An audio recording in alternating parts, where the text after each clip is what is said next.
All right, well, as I say, we are dealing with Assyria, the Assyrian Empire. As we've been in the class now for the last few weeks, you know that Assyria has various eras, and Assyriologists have essentially divided this up into kind of chapters. So we've looked at Proto-Assyria, Early Assyria, the period of decline, which really corresponds to the Golden Age in Israel, and then the last period before the present one would be Assyrian recovery.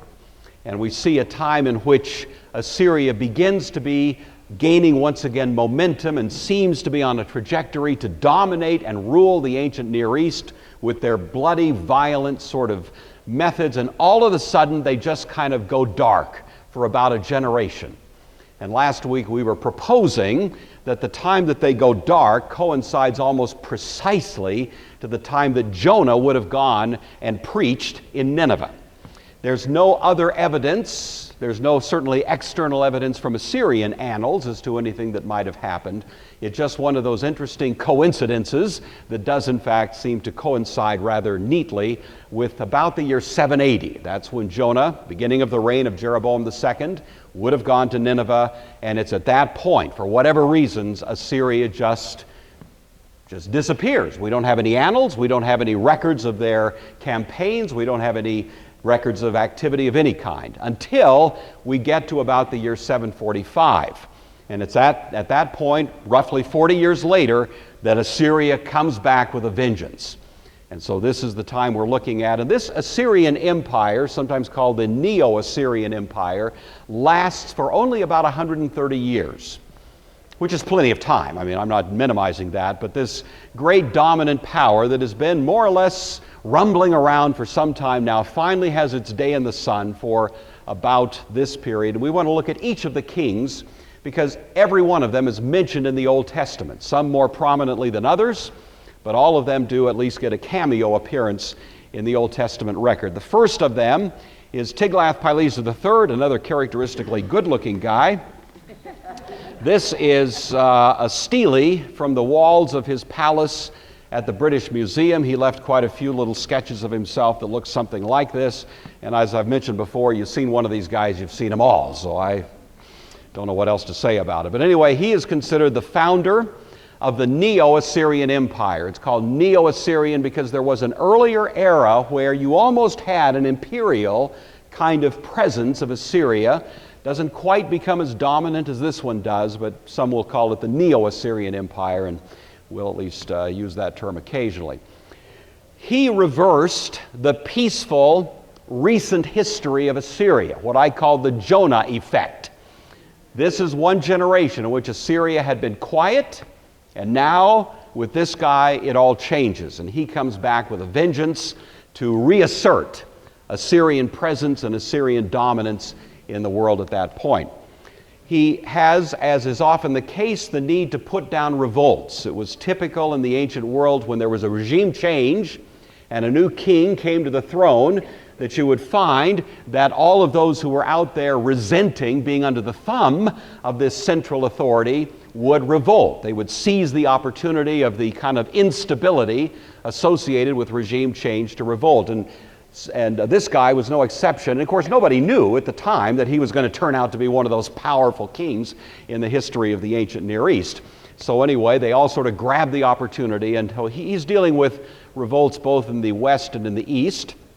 In the east, the bulk of the revolutionary activity is in Media and in Babylon. And so those are the eastern regions that he has to deal with. He doesn't have much problem with them. Interestingly, just a little note to self here, it is Media and Babylon that will, in another 100 years or so, come back and actually bury Assyria.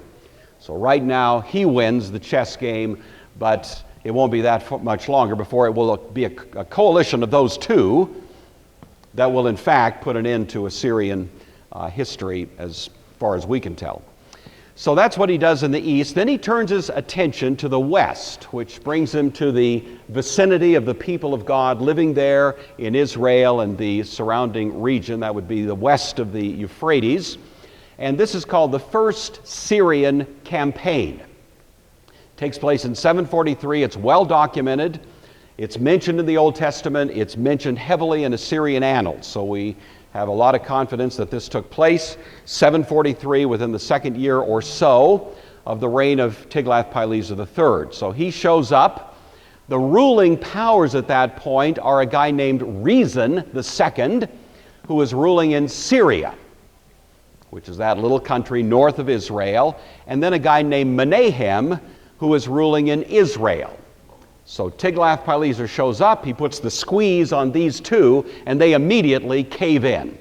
They know they are no match for the powers of the Assyrian army that are out there kind of posturing for a fight, and so they immediately submit, and what that means is they give him tokens of their submission and a promise to pay fairly substantial annual tribute from that point on. And that's all he cares about. He just wants revenue, and so if they'll submit, if they'll take an oath of no revolution and pay the tribute, then Tiglath-Pileser's happy.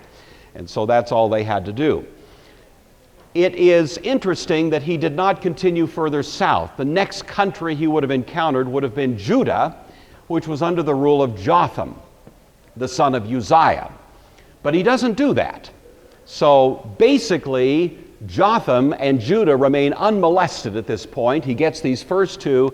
Then he basically heads north and launches a campaign into the Hittite region, or what was the remains of the Hittite region, because he's interested in the copper mines that are there. There was a very rich kind of treasure trove of copper mines in that region that was still an important element, and so that's what he's after. So he leaves basically the region of Canaan alone at that point, finishes that first Syrian campaign then in Anatolia.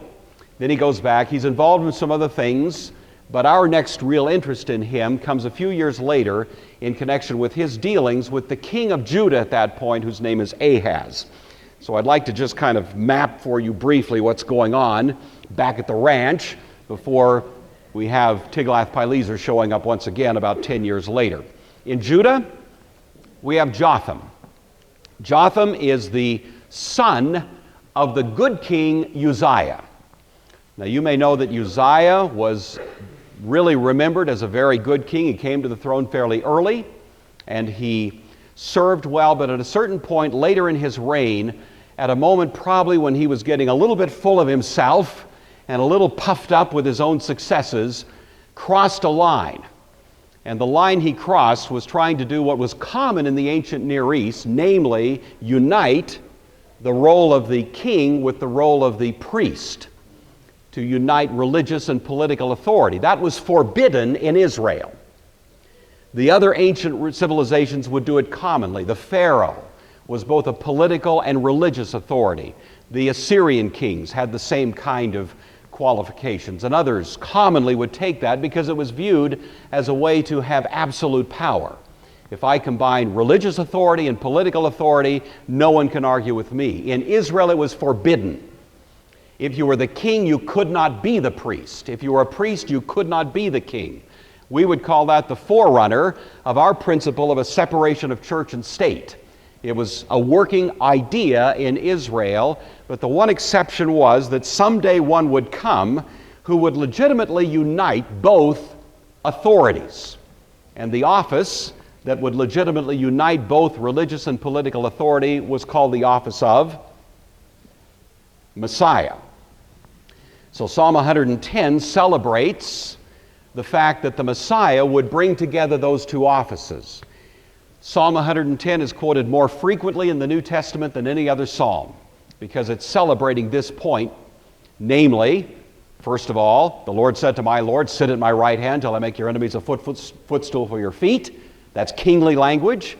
Later in the same psalm, the Lord has sworn and will not repent. You are a priest forever, according to the order of Melchizedek. Priestly authority combined together in one person in Christ. And so, until Christ, no one could do that. But Uzziah tried, And so he goes sallying forth into the temple, wanting to offer incense. The priests rise up in a holy objection. No, Uzziah, don't do this. But no, he's not going to be stopped. And as he's actually apparently approaching the incense altar, God strikes him with leprosy. at which time, I think one of the funniest verses in the Bible, it's sad but funny, at which time the priests hurried him out, and indeed Uzziah hurried to get out of the temple, you see. So the point was made, but from that point on, for the last 10 years, Uzziah was a leper. He was king, but he was a king in title only. He had to be kept in isolation under Jewish law, and his son Jotham rules in his stead. And so from 750 to 735, Jotham is ruling in Judah. In 740, Uzziah the king died, leaving his son Jotham to rule for another 5 years. In the year that King Uzziah died, Isaiah tells us, I saw the Lord sitting on a throne, high and lifted up. The train of his robe filled the temple. Seraphim stood above him, each having 6 wings. You remember that text, Isaiah chapter 6? This is the commissioning of Isaiah. So the beginning of the career of Isaiah the prophet, it starts the year that King Uzziah died. And then he has a dominant role, of course, over the next many years, in Judah especially, but also to some degree in Israel. So that takes place in 740. The successor to Jotham was his son Ahaz. Ahaz rules for 20 years. He's a wicked king. There are several descriptions of him in the Old Testament text.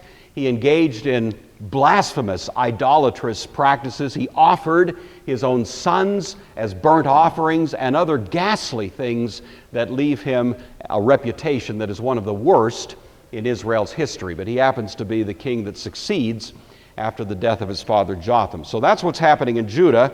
Meantime, in Israel, we have Menahem. Menahem is mentioned in the Old Testament, a king of Israel, but also in that account in the book of 2 Kings, you'll hear that in the days of Menahem, the Assyrian king Pul, P-U-L, invaded. P-U-L, Pul, that's Tiglath-Pileser. I don't know if it was like a nickname or what, but anyway, it's another name that's used for him. And that's referring to the 743 First Syrian campaign, at which time Menahem willingly submitted and began paying tribute.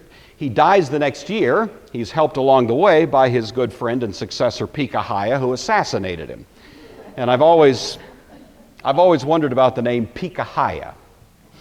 It sounds like a version of hide and seek or something. I don't know, but anyway, Pekahiah. He only reigns for 2 years, at which time he's assassinated by his successor, whose name is Pekah. And he's, of course, mentioned in the text that we just read. What happens? In 735, so remember the first Syrian campaign is 743. So about 8 years later, the king of Egypt is trying to inspire, to orchestrate a revolt of the entire region. Egypt was the most free from Assyrian dominance. But nevertheless, the Assyrian presence in that region had really cut off their economic advantages. And so the Egyptians were always interested in running the Assyrians off, but they couldn't do it on their own. And so the king of Egypt is trying to get others in the region to sign off on a joint agreement to rebel as one united front against the Assyrians, believing that if they all did it together, the Assyrians couldn't take them all, you know. And so that was what the Egyptian king was trying to do, and that's happening about 735. Well, it just so happens that 735 is the first year of the reign of King Ahaz, young, inexperienced, and everybody thought he'd be a pushover, apparently, but he stands his ground. He says, nope, I am not going to participate in this rebellion, you see. Now, on the face of it, we might think, well, that's good, because these Jewish kings shouldn't be forming alliances with their pagan neighbors. They should be trusting God. So at least initially, we think, well, this could go either way, you know. But as we look beneath the scene, we realize that, you know, what's happening with Ahaz is not as honorable as we might have hoped.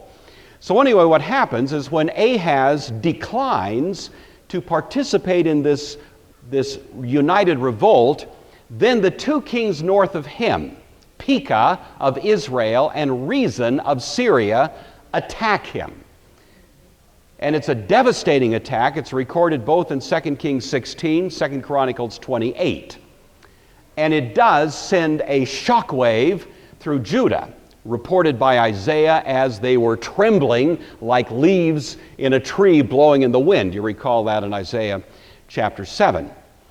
So everybody's upset. Ahaz is kind of caught in the middle. What am I going to do? He's being attacked by his northern neighbors. He doesn't want to join in this revolt, and he's stuck in this situation. And as it turns out, Isaiah comes to him at that very moment. The text in Isaiah mentions specifically that he's out there checking out the aqueduct, and the reference is it's clearly connected to the water supply for Jerusalem that Ahaz is concerned about in the event that he's put under siege. He wants to know that he'll still have, working water supply, because that's the fastest way to starve out a population, is cut off their water.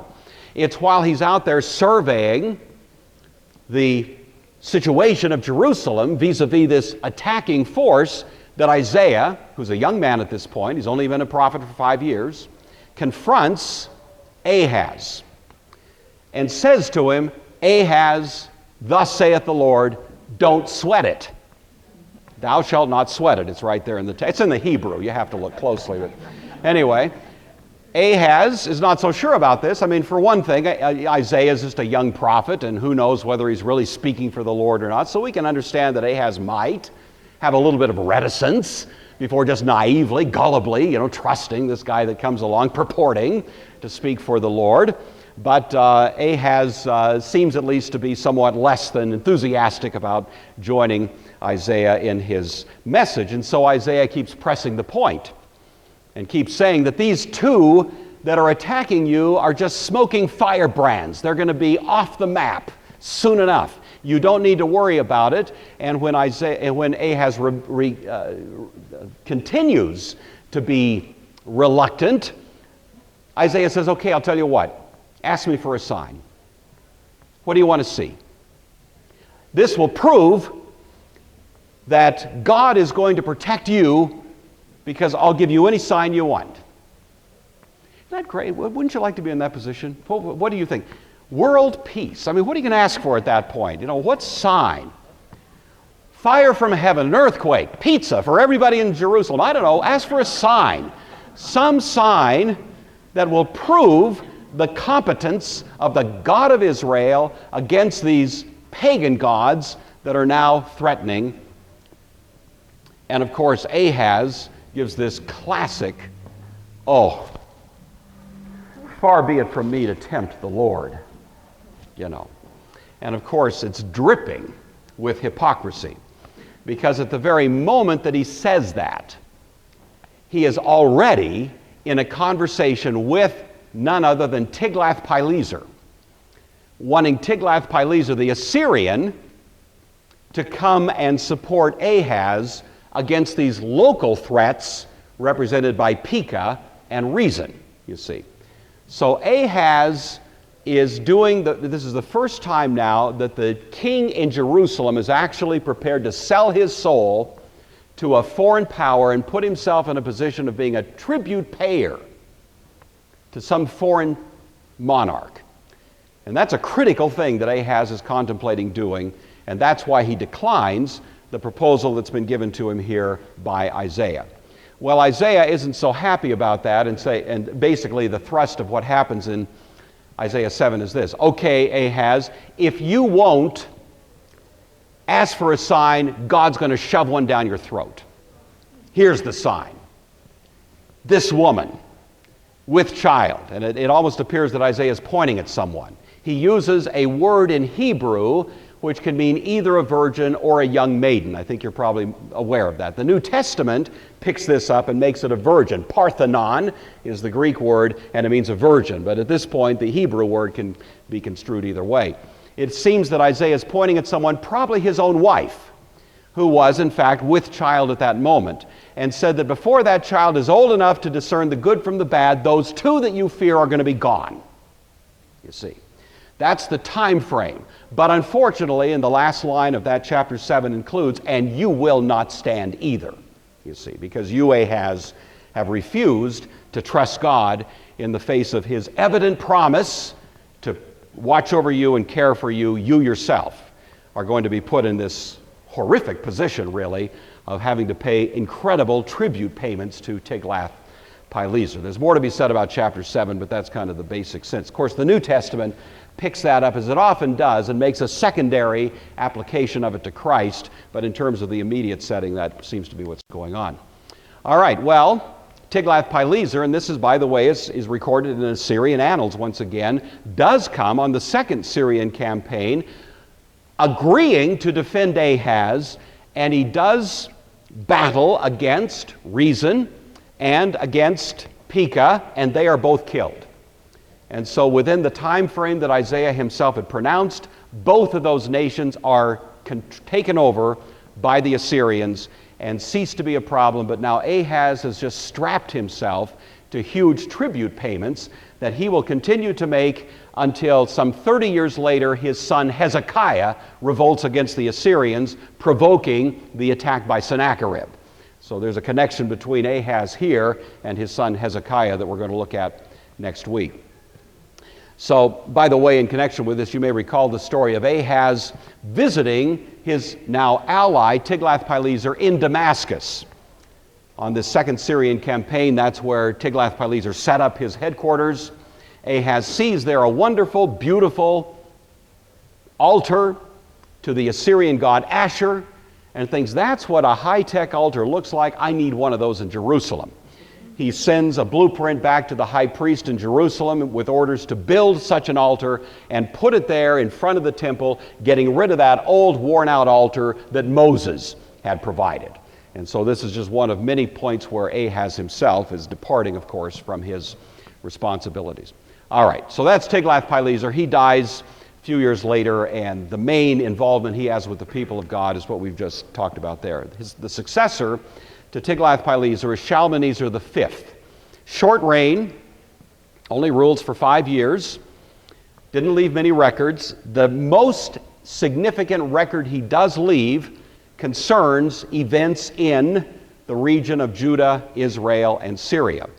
Of course, during these years, Ahaz is simply continuing to pay tribute, so that's all there is to say there.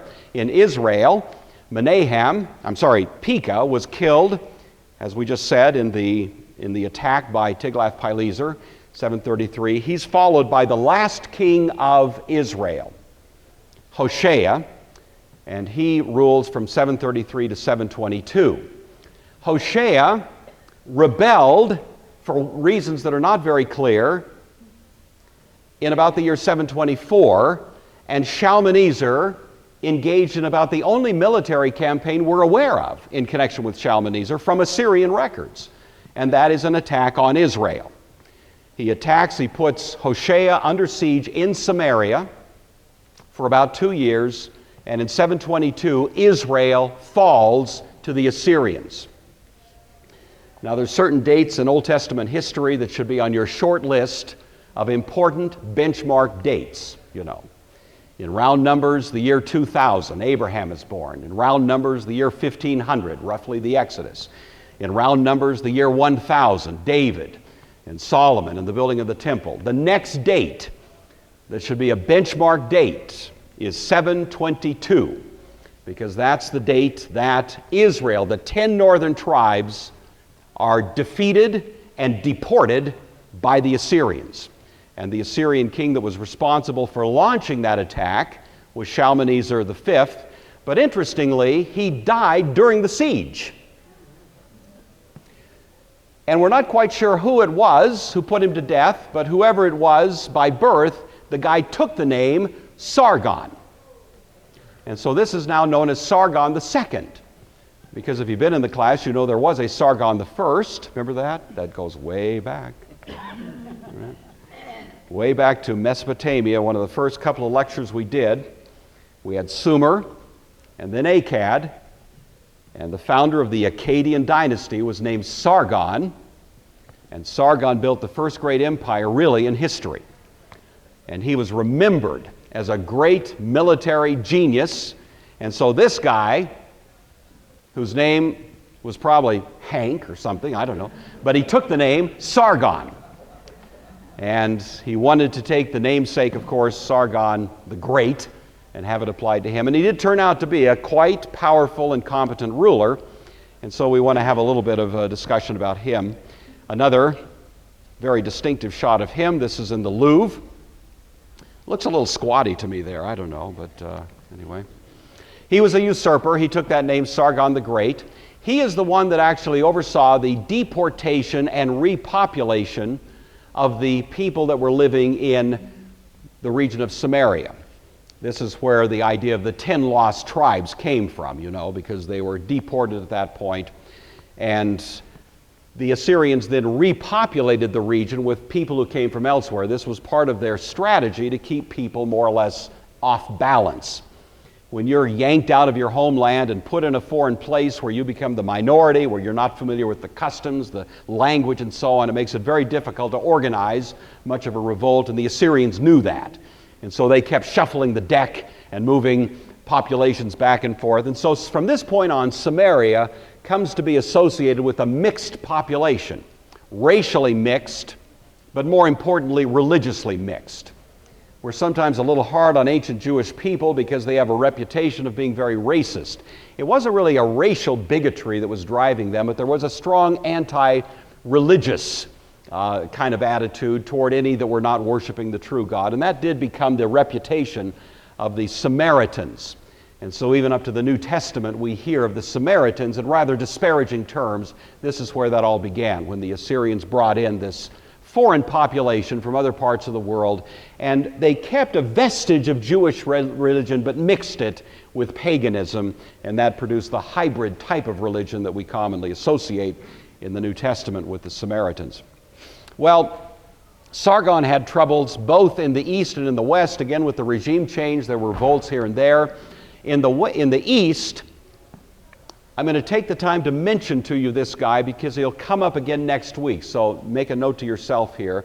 In the east, the main problem Sargon had was connected with a guy named Merodach-Baladan. Merodach-Baladan, we actually have images of him as well. It's a shot of him. He is a native Chaldean, meaning he has roots going clear back to ancient Sumer. He is supported by the Elamites. Elam has its capital at Susa, mentioned in the Old Testament, and Elam wants to try to join in a revolt against Assyrian dominance, and so they sponsor Merodach-Baladan to go and take control in Babylon. And so he seizes Babylon at the regime change in 722, and people rally to support him. So Merodach-Baladan actually shows up at this point in Babylon and asserts independence. And interestingly, for about 10 years, he's able to rule independently of Assyrian control. Now, the reason we're interested in him is because if you read Isaiah chapter 39, you'll see a reference to Merodach-Baladan, king of Babylon, sending an emissary to Hezekiah. And that very short vignette picture of Merodach-Baladan is going to show up in our conversation next week. So this is the guy we're talking about. He's been an independent ruler in Babylon now for 10 years. However, in 708, Sargon comes and drives him out. He goes into hiding in the kind of swamps of southern Mesopotamia and Elam. So it's later that he sends this message to Hezekiah, but anyway, just make a little mental note of him. All right, so then we have problems with Sargon in the west, and that interests us a little more at this point.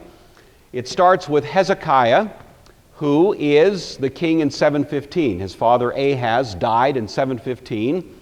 Hezekiah is a good king, and the first thing he tries to do is to restore the proper worship of God. And so Hezekiah has a great reputation, great PR.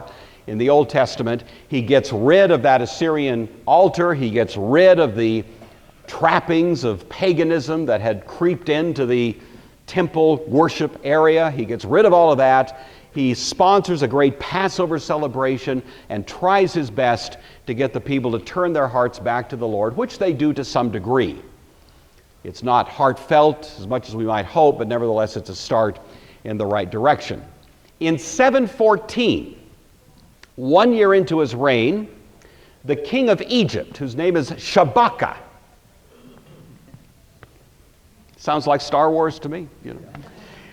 guy named Shabaka, who is an Ethiopian, but is also the ruler of all of Egypt, sends an emissary to Hezekiah, requesting that Hezekiah participate once again in a revolt. You see, that's what the Egyptians are always up to. They're always trying to orchestrate revolution. So this messenger comes, and these people are Ethiopian. They're tall, they're warlike, they are smooth-skinned, they don't have hairy skin, you know. They're described by Isaiah in chapter 18. They were considered some of the most ferocious, scary warriors of the ancient world, these Ethiopians. And the Ethiopian king Shabaka says to Hezekiah, hey man, if you will rebel, we'll be there for you. You rebel against those Assyrians, and if they attack you, you've got us. These powerful, scary Ethiopian warriors will be there to fight them off. So how about it? Now the Egyptians are trying to protect their trade interests, but nevertheless, they make that proposal. Hezekiah wisely consults with Isaiah. Isaiah says, chapter 18 of Isaiah, go, you swift messengers, to a land of awesome warriors, smooth of skin, and so on. And the crux of the whole thing is to say, go home.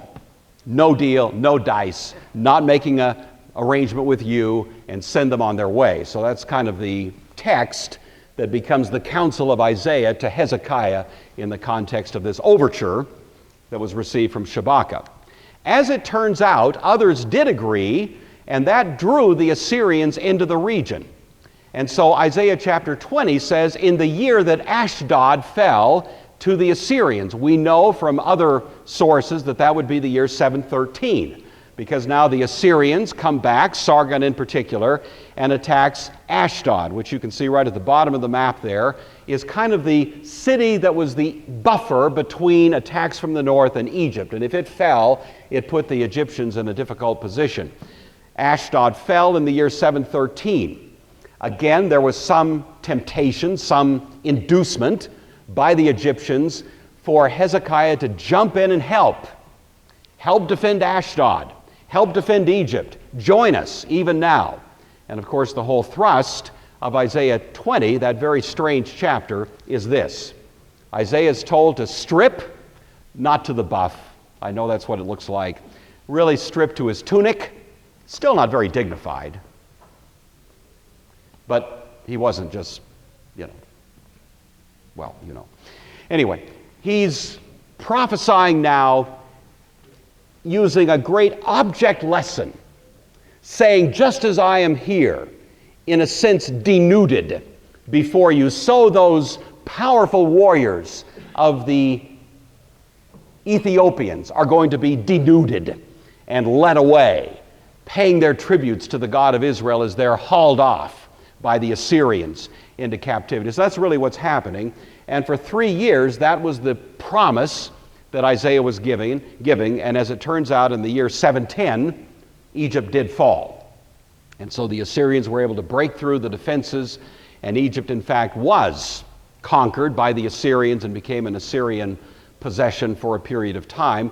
Hezekiah avoided all of that because he continued to pay the tribute that his father Ahaz had promised to pay many years earlier. So Hezekiah keeps playing that role. But it was also at this time that Hezekiah built his famous tunnel. So in the year 710, he built this tunnel. I don't know who that young man is modeling for us, but that is Hezekiah's tunnel. It was built in 710. The reason Hezekiah built it was in anticipation of his own revolution against the Assyrians, which he was already planning, but he wasn't going to do it in reliance on anybody else. He was going to do it in reliance on the God of Israel, but at the same time, he's not above building a tunnel to make sure they have a water supply. Has anyone ever visited Hezekiah's tunnel in Jerusalem? It's a kind of a tourist destination. Nobody? Have you really? Yeah. So it's does it look like that? Is that pretty fair? Yeah, there you are. Kind of a long tunnel. And that's how the water supply would come in. This takes place in 710. Of course, Hezekiah's revolt will be about 705. Hezekiah wasn't prepared at this point to rebel, but he's preparing the means of his survival on the occasion that he would. And he seems to be encouraged in that direction by Isaiah himself. In 705, Sargon dies in a fairly minor skirmish elsewhere, and that brings once again a regime change. And that's the moment that Hezekiah chooses to rebel. And the Old Testament tells us Hezekiah rebelled against the king of Assyria. That took place in 705 with the regime change from Sargon II to Sennacherib.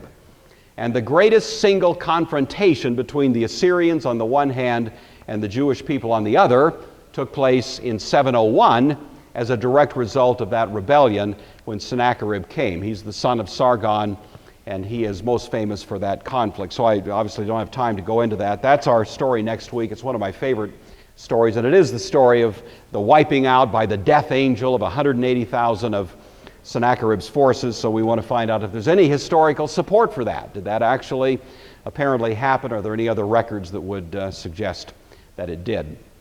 My Sunday school lesson for you this week is Hezekiah. He's the right balance. We always think about the question, what does it look like to actually trust God? We know we're supposed to trust God. We know that some people like Ahaz just refuse to trust him.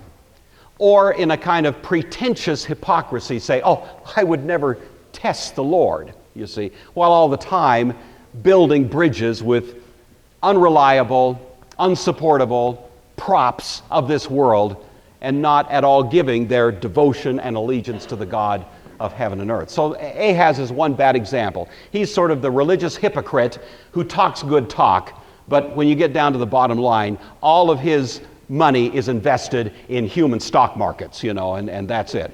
Now, on the other side, you've got those who trust the Lord to a degree that, at least if you don't mind me being, giving my personal opinion here, is a little bit absurd and indeed insane. I've met people, and I hope none of you are in the room, not knowingly at least, but I'll go ahead and say it. I've met people who've said, I do not buy insurance. I trust the Lord. You ever met someone like that? Yeah. I believe buying insurance is a lack of faith. I think if I get sick, I think if some bad thing happens to me, God will provide. Well, you got to appreciate the heart. But I'm not sure that really is what trusting the Lord actually looks like in the life of a sane Christian, That there is such a thing as trusting the Lord and yet using what is commonly called means. Hezekiah trusted the Lord, but he built a tunnel. Now, he wasn't saying to himself, I'm going to trust the Lord, and if we need a tunnel, God will put it there for us. He didn't do that. He built a tunnel. That took some work. That was quite an engineering feat. Does that mean that Hezekiah didn't trust God? No, it means he trusted him so much that he believed those means might be used by God to bring about a deliverance that ultimately would be to the glory of God alone.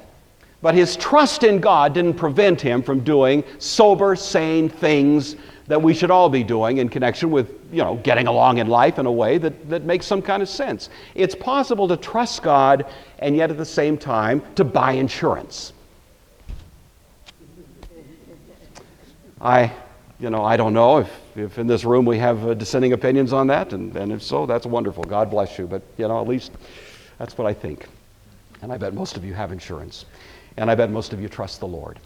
And the reason that we do that is because we believe that while God works through normal human channels most of the time. And so what we want to do is place our faith confidently, consistently, on a daily basis, utterly in God and His goodness, and yet at the same time live lives of responsible conduct in the circumstances of life. And I think Hezekiah is a great example of that.